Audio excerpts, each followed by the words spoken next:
Yo siempre les digo, miren, las sesiones de terapia familiar, las sesiones de terapia de pareja son más incómodas porque hay alguien diciéndote, eso no es así. O vos llegaste a esta hora, o siempre tengo que levantar tus cosas. Es más incómodo, porque hay alguien que está hablando de nosotros en un sentido que yo no esperaba hablar de mí mismo, y es difícil, es incómodo, pero es necesario. Que la inteligencia artificial es mi amigo, con quien yo me relaciono, me desahogo, le cuento cosas, le pregunto qué pensás vos de esto, y empiezo a tener un vínculo equivocado con la inteligencia artificial. Entonces, claramente no es un amigo, por ejemplo, sí, ¿no? Te puede dar información, pero el amigo es mucho más que alguien que te da un buen consejo. ¿Qué tal, amigos? Sean bienvenidos. Hoy tenemos un programa muy interesante en torno a la inteligencia artificial y la salud mental. Es de conocimiento de todos que en los últimos 2 o 3 años el avance de la inteligencia artificial ha ido marcando el ritmo de la vida de las personas en algún sentido. La aparición de ChatGPT, Gemini y muchas otras ha hecho que la inteligencia artificial sea parte del quehacer diario de las personas, de los chicos, de los grandes y cada vez de los más grandes. Vamos a hablar un poco de cuáles pueden ser algunos desafíos sobre el uso de la inteligencia artificial, qué es lo que nosotros creemos que está empezando a pasar al día de hoy y qué podemos esperar que pueda ocurrir en el uso indiscriminado de la inteligencia artificial y qué actitudes debemos adoptar los adultos, los jóvenes, para tener conciencia y tener la claridad suficiente, el criterio suficiente de que dicho uso de la tecnología y de la inteligencia artificial vaya para nuestro favor y no necesariamente en contra de nuestra salud mental fundamentalmente. Yo creo que está bueno pensar en la inteligencia artificial como en un asesor, ¿no? Un asesor disponible 24/7, que obviamente ese es el componente de riesgo. En terapia, Roque, un buen terapeuta tiene que cuidar la autonomía de la persona, es decir, que el proceso terapéutico o que la relación con el terapeuta no se vuelva dependencia, ¿verdad? A ver, hay una cosa interesante lo de la idea del asesor, sobre todo pensando un poco en lo que conocíamos un poquito antes, que era un buscador. Google era un buscador, es un buscador, ¿no?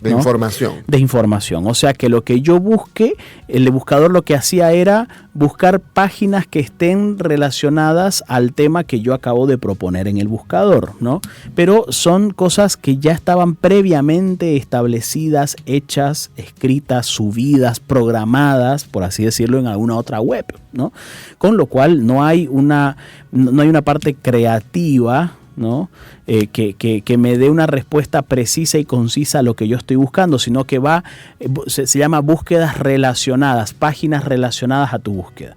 Y había todo un proceso de ver, de leer si realmente eso que me sugiere Google es lo que yo estoy buscando. Había un trabajo de discernir, de discriminar información sobre qué página puede estar siendo más precisa para la información que yo estoy buscando. Claro, porque en los buscadores te salía de primer lugar Wikipedia casi siempre. Sí, claro, o si no, o páginas pagadas. Claro, ¿no? O publicidad. Exacto. Publicidad, correcto. Entonces sí había como cierta información que había uno que discriminar, ¿no? Sí, enciclopedias libres como Wikipedia, entre otras cosas. Entonces, la idea de la inteligencia artificial, precisamente ChatGPT y otros que van más o menos por el mismo lado, la idea del asesor es que ya hay una atención personalizada a la pregunta específica que vos estás haciendo. Ya hay una respuesta o una cantidad de respuestas. Si vos le decís, dame 10 opiniones, dame 10 opciones, te trae 10, pero ya es como más específica lo que estás buscando.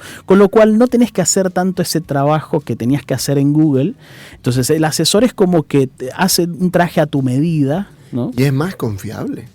Y termina siendo de alguna forma más confiable desde algún punto de vista. ¿Por qué? Porque la inteligencia artificial se alimenta de la información que ya existe. Vos le decís, dame un criterio científico, y te va a dar un criterio científico con mucho más confiabilidad que lo que podría hacerte un buscador en Google. Sin duda. ¿no? Entonces, si es una información desde esa perspectiva, es una cosa buena. Ahora, hay inteligencia artificial que solamente te da información científica, por ejemplo. También, ¿no? ajá, exacto. Que es menos abierto, menos divulgativo, digamos. Claro, porque quizás la inteligencia artificial que más se ha desarrollado son estas mega bases de datos que tienen de todo, pero la verdad es que hay especificidades de la inteligencia artificial. ¿Para qué se está usando la inteligencia artificial ahora si la inteligencia artificial te facilita la vida, dice la gente, te asesoran cosas específicas, te da una información precisa y específica, te ayuda a hacer una gran cantidad de cosas que vos tenías que hacer? Por ejemplo, lo laboral ni que se diga. En lo laboral ni que se diga, te puede hacer una carta de despido. Por ejemplo, ¿no? Te puede hacer una carta de solicitud de alquiler de unas instalaciones. Si sos fotógrafo, te puede hacer el diseño de tus fotos casi instantáneamente. Bueno, no instantáneamente, pero sin que vos hagas mucho trabajo. Vos le decís cómo querés que lo haga, ciertas aplicaciones de inteligencia artificial, y de pronto te lo trabaja. Lo mismo los videos. Sí, o sea que digamos que la gente que lo usa normalmente nota que se ahorra tiempo, sí. Nota que su trabajo, hay más cosas que puede hacer, siente que es una ayuda para las cosas que tenía que hacer, que todo el tiempo y el esfuerzo que dedicaba en hacer algo al día de hoy lo delega, puede encontrar en la inteligencia artificial no un asesor, sino una herramienta, una ayuda que le ayuda a ser un asistente que le ayuda a ser más productivo en las cosas que hace. Un asistente que le ayuda en muchas tareas específicas que antes podrían haberle pasado mucho tiempo, ¿no?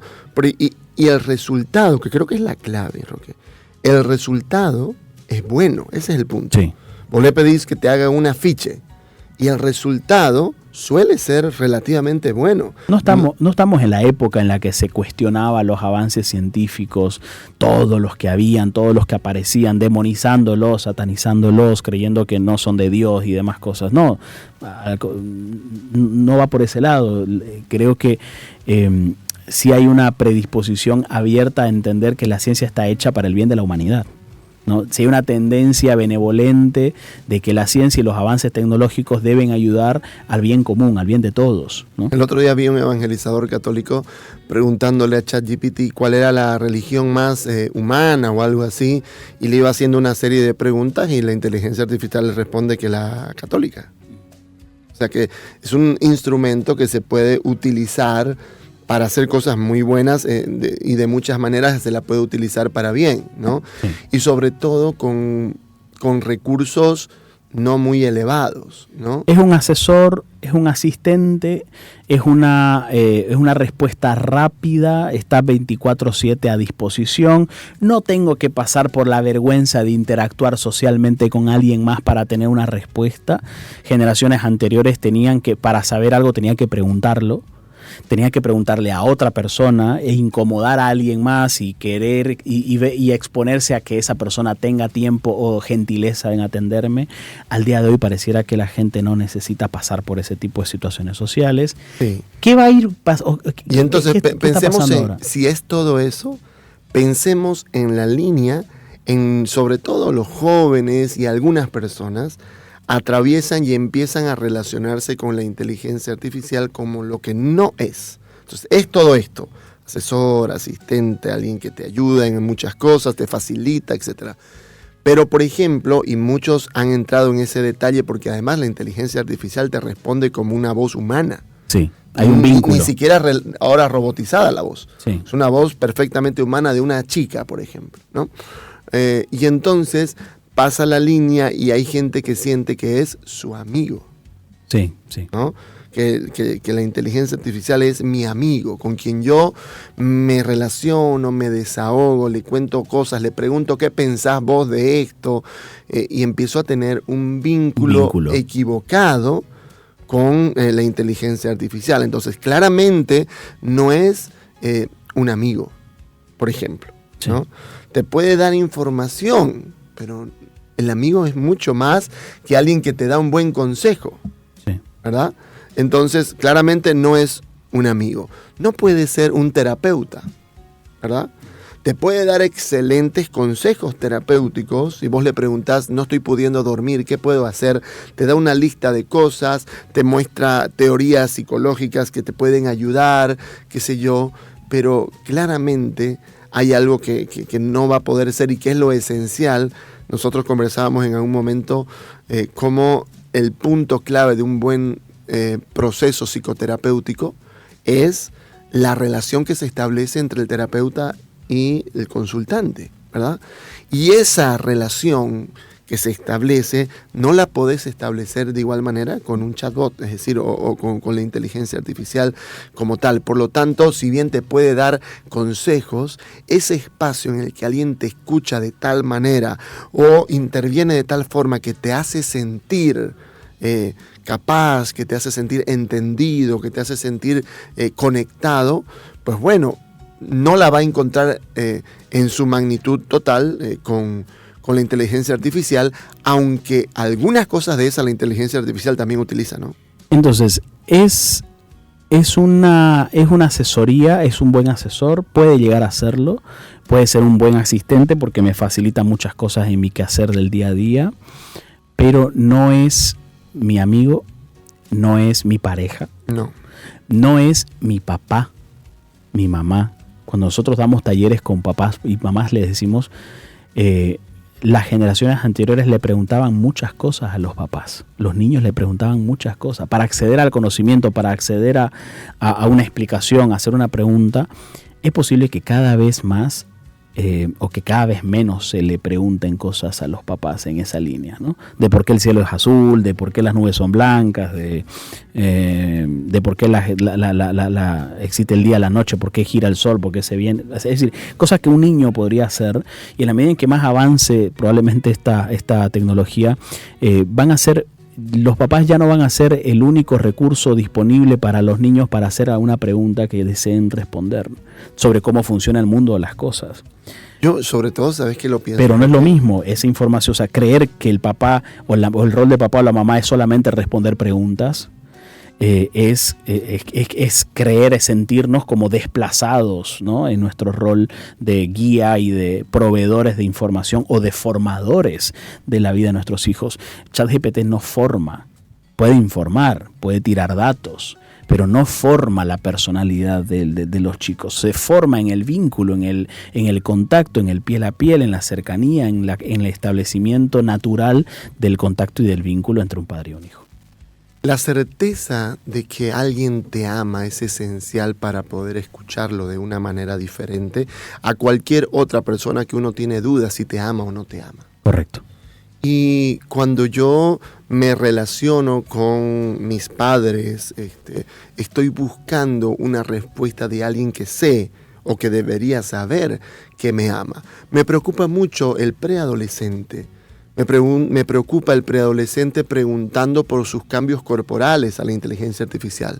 Me preocupa el de 11, el de 12 años que está preguntando, el muchachito que le está preguntando sobre la erección involuntaria, sobre las descargas nocturnas. O sobre qué pasa si una chica me gusta. Sobre cómo puedo yo hacer que de pronto me atrae tal persona y que reciba información, más esa información que reciba no necesariamente va a hacer que él se sienta capaz. El vínculo familiar, más allá de la información, nos da dos cosas esenciales. Número uno, el ejemplo. La inteligencia artificial no nos da ningún ejemplo. Mi papá me da un ejemplo de cómo ser varón, ¿no? Número uno. Y número dos, mis papás, aparte de que me dan ejemplo, tienen una mirada. La inteligencia artificial no te mira. La mirada de que mi papá me hace a mí, que me hace sentir que yo puedo, eso solamente me lo puede dar un ser humano que me ama. Cuando hablamos de inteligencia artificial y de juventud y este tipo de situaciones, pienso, por ejemplo, en por qué la formación sigue siendo parte de los humanos que están bajo el cuidado de estos niños. La formación es de los papás. Y la formación es el amor, la formación es los valores, la formación es te conozco. La inteligencia artificial no te conoce. pero copia, pues. Tiene datos tuyos. Claro, y los copia. Pero, e intenta usarlos para conectar. Exacto. ¿No? Excelente pregunta, Roque. Sé que lo quieres usar esto para tu materia de lenguaje, donde estás teniendo dificultades hace un tiempo. O sea, la inteligencia artificial tiene la capacidad y la posibilidad de registrar las dificultades o las búsquedas anteriores que alguna vez has hecho dentro de su plataforma. Y va a ir teniendo, en la medida en que cada vez más preguntes, más información te puede proporcionar y más elementos para conectar. Pero aún así que tenga datos para conectarte, para conectar con vos, no te conoce. No te conoce, no hay un vínculo, no hay una observación continua y constante de quién sos vos y cómo te comportás y cómo sos en el día a día.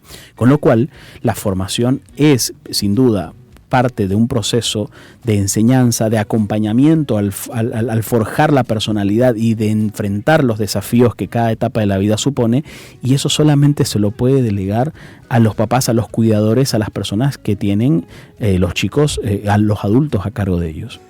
Vamos hablando un poco de ciertas experiencias en la consulta.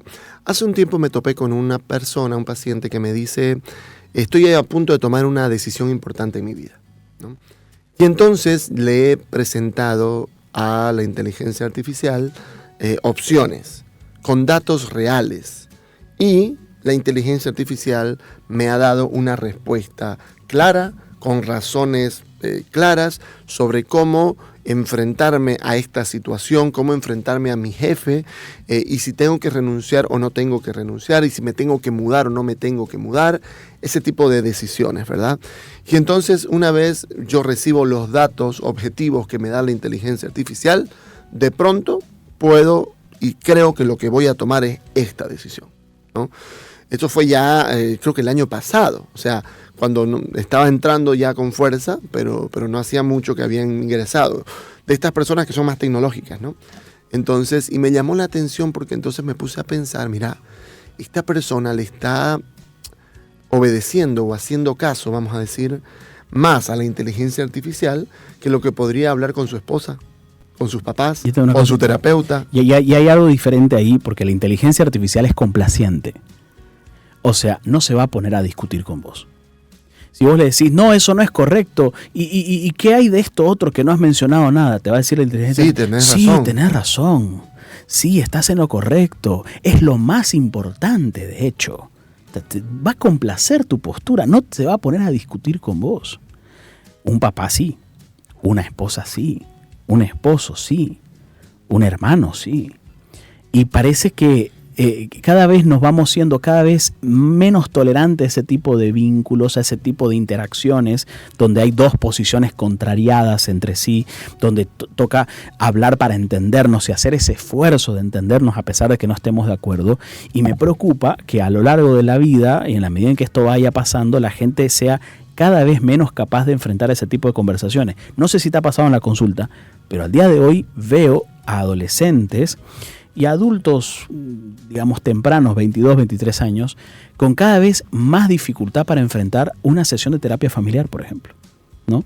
Se sienten atacados, ya no quieren hablar, se sienten incómodos, tienen deseos de irse, no pueden soportar la idea de que alguien más esté hablando del comportamiento de ellos, y es una sesión súper importante. Yo siempre les digo, miren, las sesiones de terapia familiar, las sesiones de terapia de pareja son más incómodas porque hay alguien diciéndote, eso no es así.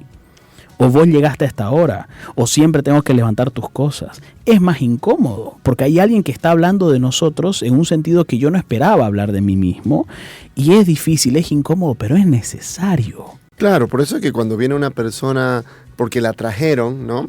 Que bueno, me pasaba hace años, hoy intento que no me pase, porque bueno, al principio uno recibe a las personas porque quieren venir sin preguntar muchas cosas, entonces a veces me topaba con jóvenes o con personas que vienen y uno le pregunta, o a veces adultos también, adultos mayores, recuerdo bien una señora mayor viniendo a la consulta, buenas, ¿cómo está? Siéntese. ¿En qué le puedo ayudar? Ella me dice, no sé. Mi hijo me dijo que venga. Ajá. Aquí estoy, ¿qué me puede decir? No sé bien por qué, pero me dijo que venga y bueno, yo aquí estoy. Y uno tiene que empezar a preguntar, qué sé yo, ¿no? Por eso es que es tan útil lo vincular, lo sistémico, diríamos nosotros, lo familiar. Hoy tuve una sesión de terapia con unos hermanos de una mamá adulta mayor que viene a terapia y la primera sesión la recibí con el hijo mayor, ¿no? Y el hijo me dice, más bien que vine, porque yo tengo la impresión de que mi mamá le iba a mentir a usted, que estaba todo bien. Claro. Porque ella intenta que todo esté bien, que todos estemos bien, que nadie se preocupe por ella, y lo más probable es que usted hubiese tenido una idea de, ok, entonces el hijo es que tiene un problema quizás con...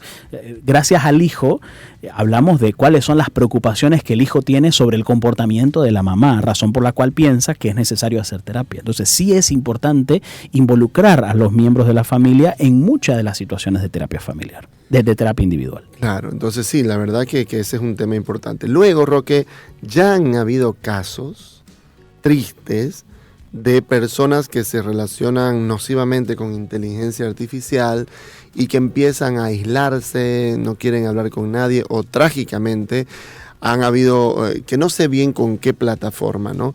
Pero han habido ocasiones en que la inteligencia artificial, en esta complacencia que es su estilo, sí termina, después de que mucha insistencia del usuario, a decirle maneras en cómo puede suicidarse. Claro.